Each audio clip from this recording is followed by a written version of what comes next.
नमस्कार दोस्तों, आज हम पढ़ेंगे प्रश्नावली 2.1 और इससे पहले की सभी प्रश्नावली और सभी सवाल हमने अपने चैनल की प्लेलिस्ट में डाल दिया है। आप चाहो तो वहां पर जाकर के देख सकते हो। और हमारा चैनल है हेमराज सर न्यू टिप्स और इसकी प्लेलिस्ट में जाओ और वहां पे सभी सवालों को देख सकते हो, इससे पहले के सभी सवालों को।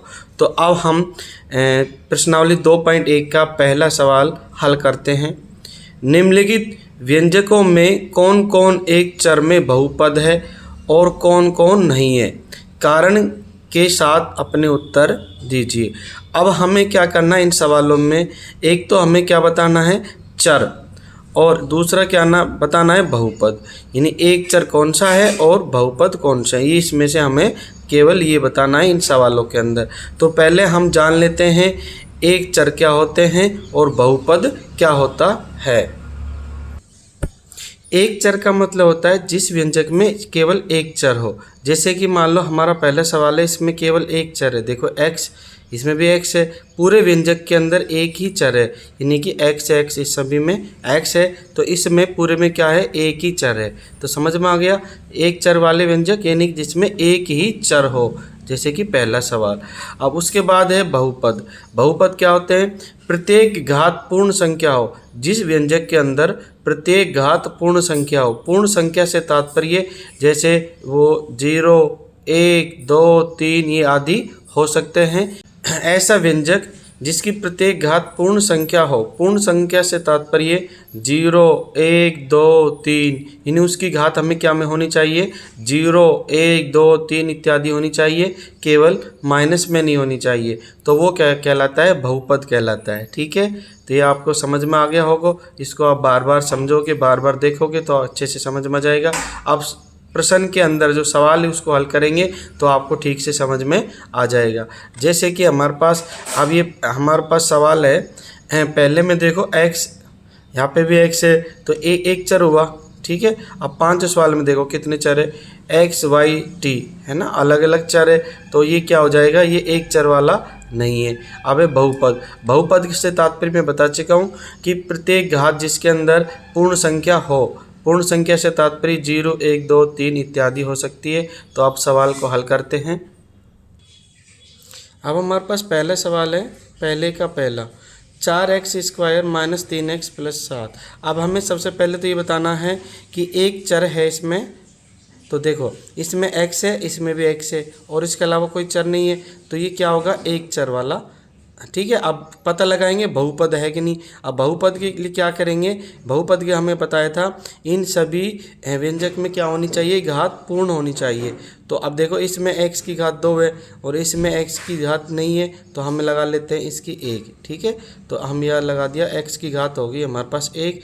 और देखो 7 की कोई यहाँ पे चरण पद नहीं है, तो हम क्या करेंगे? x लगा करके और यहाँ पे 0 इसकी घात लगा देते हैं। देखो इसका मतलब वही होता है, आपको मैं बता रहा हूँ, जब 7 की घात x 0 होगा तो x का मान आपको पता है, x की घात 0 है तो हमारे पास क्या आएगा? x की घात 0 है तो हमारे पास आ जाएगा 7 की घात 1, और 7 की घात 1 का मतलब होता है 7 ही। तो इसलिए हम 7 की घात x लगा करके 0 घात लगा सकते हैं। तो इस तरह से ये हमारा सवाल है। अब हम लिख देंगे यहाँ पर, यह एक चर में बहुपद है क्योंकि चर x की सभी घातें पूर्ण संख्या है। इस तरह से हम ये लिख देंगे, क्योंकि ये हमारा कैसा है? एक चर है, और क्योंकि चर x की घात सभी घातें पूर्ण संख्या में है। देखो पूर्ण संख्या में कैसे हुआ? यहाँ पे 2x की घात, यहाँ पे x की घात 1 है और x की घात यहाँ पे 0 है, तो कैसी घातें हुई है? सारी पूर्ण हुई। तो यहाँ लिख देंगे हम, यह एक चर में बहुपद है क्योंकि चर x की सभी घातें पूर्ण संख्या है। ये हमारा हो जाएगा पहले सवाल का पहला आंसर। अब हम प्रश्नावली 2.1 का पहले का दूसरा सवाल को हल करते हैं। y की घात 2 + √2। इसको पहले हल करते हैं। देखो इसके अंदर हमें एक ही चर नज़र आ रहा है, क्योंकि इसमें केवल y चर है। इस पूरे व्यंजक के अंदर केवल एक ही चर है y, और दूसरा चर नज़र नहीं आ रहा। तो हम कह सकते हैं ये एक चर वाला व्यंजक है। और उसके बाद है बहुपद। देखो बहुपद जानने के लिए क्या करेंगे? घात, y की घात कितनी है? हमारे पास 2 है, जो कि पूर्ण संख्या है, और यहाँ पे कोई घात नहीं है। तो हम लिख देंगे कि ये भी सवाल कैसा है, जैसा पहला था ना वो सेम इसी तरह से नीचे लिख देंगे। यह एक चर में बहुपद है क्योंकि चर y की सभी घातें पूर्ण संख्या है। इस तरह से हम यहाँ पे नीचे लिख देंगे, यह एक चर में बहुपद है क्योंकि चर y की सभी घातें पूर्ण संख्या है। इस तरह से यहाँ पे लिख देंगे पहले सवाल की तरह। अब हमारे पास पहले सवाल का तीसरा सवाल है, हाँ 3√t प्लस t√2। तो इसको हल करते हैं। देखो जी हमने लिख दिया। तो हमारे पास देखो यहाँ पे भी t है, यहाँ पे भी t है, यानी कि ये एक चर वाला व्यंजक है क्योंकि चर तो इसमें एक है। लेकिन अब इसका पता करते हैं ये बहुपद है या नहीं है। बहुपद के लिए क्या करेंगे, इसमें घात देखते हैं, t की घात कितनी है। तो इसको आगे हल करते हैं, पता लग जाएगा t की घात कितनी है।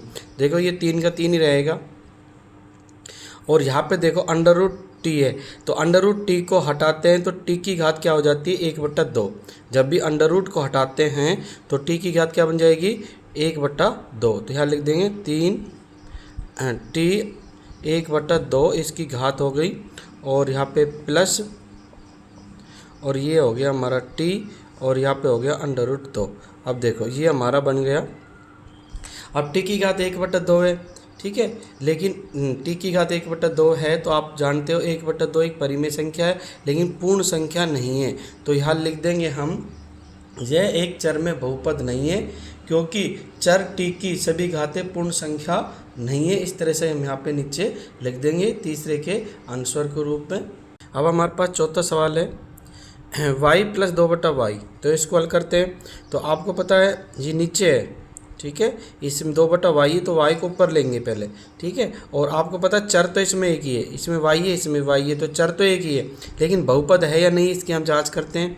तो यार लिखेंगे y प्लस 2/y है तो y को ऊपर ले लेंगे। अब देखो y की घात कितनी है, यहाँ पे 1 है, 1 मान लेते हैं और ये ऊपर जाएगी तो ये माइनस में हो जाएगी, माइनस में 1। तो यहाँ पे हो जाएगी 2 और ये बटा में तो ऊपर जाकर गुणा हो जाएगी तो 2y और ये माइनस में 1 घात हो जाएगी इसकी, ठीक है। अब देखो इसमें y की घात कितनी है, यहाँ पे 1 मान लेते हैं और यहाँ पे y की घात माइनस में। तो ये अपना आप में क्या है, पूर्ण नहीं है। तो ये तो पूर्ण है लेकिन ये वाली पूर्ण नहीं है, माइनस में 1 है इसलिए क्या है, पूर्ण संख्या नहीं है। तो इसलिए हम यहाँ पे नीचे लिख देंगे यह एक चर में बहुपद नहीं है क्योंकि चर y की सभी घातें पूर्ण संख्या नहीं है क्योंकि माइनस में आ गई, इसलिए ये हो जाएगा चौथे का आंसर। अब हमारे पास पहले का 5वां प्रश्न है x की घात 10 प्लस y की घात 3 प्लस t की घात 50। तो ये इसको हल करेंगे। देखो इसमें हमारे पास चर अलग अलग है, इसमें चर देखो x है फिर y है इसमें t है। तो इसमें क्या है कि चर अलग अलग है, अनेक चर है, ठीक है। तो हम यहाँ नीचे लिख देंगे, इसका आंसर में लिख देंगे यह एक चर में बहुपद नहीं है क्योंकि इसमें 3 चर दिए हुए हैं। ये इसका आंसर हो जाएगा पहले का 5वें सवाल का। प्रश्नावली 2.1 का दूसरा सवाल है निम्नलिखित में से प्रत्येक में x² का गुणांक लिखिए। हमें क्या करना है, x की पावर 2 इसका गुणांक लिखना है। गुणांक क्या होता है, जैसे x की पावर 2 यानी x की घात 2 है, इसके पास में जो वास्तविक संख्या होती है गुणा में वो कहलाती है गुणांक, ठीक है। तो आप पहला सवाल देखो, ये 2 प्लस x² प्लस x यानी x की घात 2 इसका गुणांक कितना है। यहाँ पे देखो कोई संख्या नहीं है, कोई वास्तविक संख्या नहीं दे रखी इसके पास में, तो क्या मान लेंगे हम 1 मानते हैं, ठीक है ना। जब कोई संख्या नहीं हो x के गुणांक के पास में तो हम वास्तविक संख्या क्या मानेंगे 1। तो यहाँ पे आंसर हो जाएगा x की घात 2 का गुणांक बराबर 1। यहाँ पे लिख देंगे हम, इस तरह से लिख देना है x की घात 2 का गुणांक बराबर 1। और ये किसका है, प्लस का है, क्योंकि यहाँ पे देखो प्लस का था ना, इसलिए क्या है प्लस का 1। तो प्लस को लिखने की आवश्यकता ना है, इसलिए सीधे लिख देंगे 1। ये हमारा आंसर हो गया सवाल नंबर 1 का। इसी तरह हम दूसरा सवाल करेंगे। दूसरे सवाल के अंदर देखो हमारे पास है 2 माइनस x² प्लस x की घात 3। तो अब यहाँ पे देखो x की घात 2 यहाँ पे है, ठीक है। तो इसके गुणांक में कोई भी संख्या नहीं है वास्तविक, तो क्या मानेंगे, एक मानेंगे, किसका मानेंगे, माइनस का एक। तो यहाँ लिख देंगे एक्स की स्क्वायर ये एक्स की घात 2 का गुणांक बराबर क्या हो जाएगा, माइनस का एक। ये ध्यान रखना है, ये प्लस का था और ये किसका है, माइनस का एक। ठीक है, अब उसके बाद तीसरा सवाल करेंगे, सवाल नंबर 3। तो यह नंबर डाल देते हैं, सवाल नंबर 3। हमारे पास संख्या है π/2, तो लिखेंगे π/2 और x की घात 2 प्लस में x। अब x की घात 2 यहाँ पे और इसकी गुणांक कितना है, π/2, तो यही हो जाएंगे इसके आंसर π/2। तो यहाँ लिख देंगे x की घात 2 का गुणांक बराबर क्या हो जाएगा, 22/2, π/2, पाई का मान होता है 22, लेकिन सीधा लिखेंगे π/2। ये हमारा हो गया आंसर सवाल नंबर 3 का। तो अब हमारे पास सवाल नंबर 4 है, तो सवाल नंबर 4 को भी इस तरह से ही हल करते हैं। सवाल नंबर 4 में देखो हमारे पास √2x - 1, यहाँ पे देखो x का गुणांक कुछ भी नहीं है। ठीक है, यानी x स्क्वायर नहीं है, x की घात 2 है ही नहीं इसमें। तो क्या लिख देंगे, x स्क्वायर इन x की घात 2 का गुणांक बराबर क्या हो जाएगा, 0 हो जाएगा, 0 हो जाएगा। ठीक है, इसमें देखो x की घात 2 है ही नहीं, तो जहाँ पर x की घात 2 नहीं है तो उसका गुणांक क्या माना जाता है, 0। तो यह उत्तर हो जाएगा 0। ये हमारा सवाल नंबर दूसरा सवाल हल। इसी तरह आपको भी कॉपी के अंदर लिखना है और समझ करके करना है। अब प्रश्नावली 2.1 का तीसरा सवाल है, 35 घात के द्विपद का और 100 घात के एक पदी का एक एक उदाहरण दीजिए। तो हमें क्या करना है, 35 घात यानी कि किसी भी चर की हमें कितनी घात लेनी है, 35। तो हम चर ले लेते हैं पहले। तो हमें ये चर ले लिया हमने, मान लो x ले लिया और उसकी घात कितनी लगा देते हैं, 35। ये हमने इसकी घात 35 लगा दी। अब कह रहा है सवाल में 35 घात के द्विपद इन 2 पद होने चाहिए। तो हम प्लस में कर देते हैं यहाँ पे 1। ये पद हो गए हमारे 2, 1 और ये 2 पद हो गए। और हमें किसकी x की घात कितनी लगा दी, 35। ये हमारा इस तरह से ये उदाहरण हो गया सवाल नंबर 3 का। अब उसके बाद कह रहा है 100 घात के, तो हम दूसरा चर ले लेते हैं, y चर ले लेते हैं दूसरा और उसकी घात लगा देते हैं 100 हमने घात लगा दी। ये क्या है, एक पदी, हमें क्या लेना है, एक पदी। अब y की घात 100 कितना है, ये एक पदी है ये। इस तरह से ये हमारे 2 उदाहरण हो गए और तीसरे सवाल के ये हो गए आंसर। प्रश्न नंबर 4 है हमारे पास, निम्नलिखित बहुपदों में से प्रत्येक बहुपद की घात लिखिए। क्या लिखना है, घात लिखना है। और हमें कैसे करना है इस सवाल को, हमें ये पता लगाना है जिस भी चर की अधिकतम घात है उसको हमें लिखना है। ठीक है, इन सवालों में जिस भी चर की सबसे अधिक घात है उसी को हमने लिखना है। इस तरह से हमने बहुपद की घात को निकालना है। तो सवाल नंबर 4 का पहला सवाल है, 5x की घात 3 प्लस 4x की घात 2 प्लस 7x की घात कुछ भी नहीं है तो 1 मान लेते हैं। देखो यहाँ पे x की घात कितनी है, 1 है, यहाँ x की घात 2 है और यहाँ पे x की घात 3 है। तो यहाँ लिख देंगे इस बहुपद की घात कितनी होगी हमारे पास, 3। क्योंकि हमने क्या लिखनी है, सबसे अधिकतम लिखनी है, जो सबसे अधिक है उसको ही लिखना है। इस बहुपद की घात कितनी है, 3। यहाँ पे इस तरह से लिख देंगे। अब अगला सवाल है इसी का, 4 माइनस y की घात 2। तो कितनी है इसमें, y की घात कितनी है, 2। अधिकतम कितनी हुई, 2। तो यहाँ पे लिख देंगे इस बहुपद की घात कितनी हुई, 2। ये हमारी आंसर। उसके बाद है हमारे पास सवाल नंबर 3, 5t माइनस √7। अब इसमें देखो घात दी हुई नहीं है, इसमें t की घात नहीं दी हुई है, कुछ नहीं है। तो क्या लिखेंगे हम, 1 लिखेंगे, क्योंकि t की घात क्या मानी जाएगी, 1। तो यहाँ पे लिख देंगे इस बहुपद की घात कितनी है, 1 है। यहाँ पे हम लिख देंगे 1। उसके बाद है सवाल नंबर हमारा 4, और इसमें देखो हमारे पास चर पद ही नहीं है। यहाँ पे कोई भी हमारे पास चर पद नहीं है। जहाँ पर चर पद नहीं हो तो वहाँ पे क्या मानी जाती है, घात 0। तो यहाँ लिख देंगे इस बहुपद की घात बराबर कितनी होगी 0। ये हमारा हो जाएगा आंसर सवाल नंबर 4 के सभी का आंसर। इस तरह से आपको भी लिखना है। सवाल नंबर 5 है हमारे पास, बताइए कि निम्नलिखित बहुपदों में कौन कौन बहुपद रेखिक है, कौन कौन द्विघाती है, कौन कौन त्रिघाती है। तो हमें क्या बताना है, इनमें बहुपदों में रेखिक, द्विघाती और त्रिघाती। यानी कि रेखिक का मतलब होता है एक घात वाला बहुपद, और द्विघाती का मतलब होता है दो घात वाला बहुपद, और त्रिघाती का मतलब होता है तीन घात वाला बहुपद। तो इनमें से अब हमें बताना है। सवाल नंबर 5 को अब हल करते हैं। देखो पहला सवाल है हमारे पास, ठीक है। तो हमारे पास पहले सवाल में देखो x की घात 2 है प्लस x है, तो अधिकतम घात कितनी है 2। तो हम क्या लिखेंगे, ये कैसा है द्विघाती, ठीक है, ये वाला होगा द्विघाती। तो आंसर लिख देंगे द्विघाती। यहाँ पे आपको लिखना भी है जिस तरह से मैं लिख रहा हूँ, द्विघाती बहुपद, ये हो गया आंसर, द्विघाती है।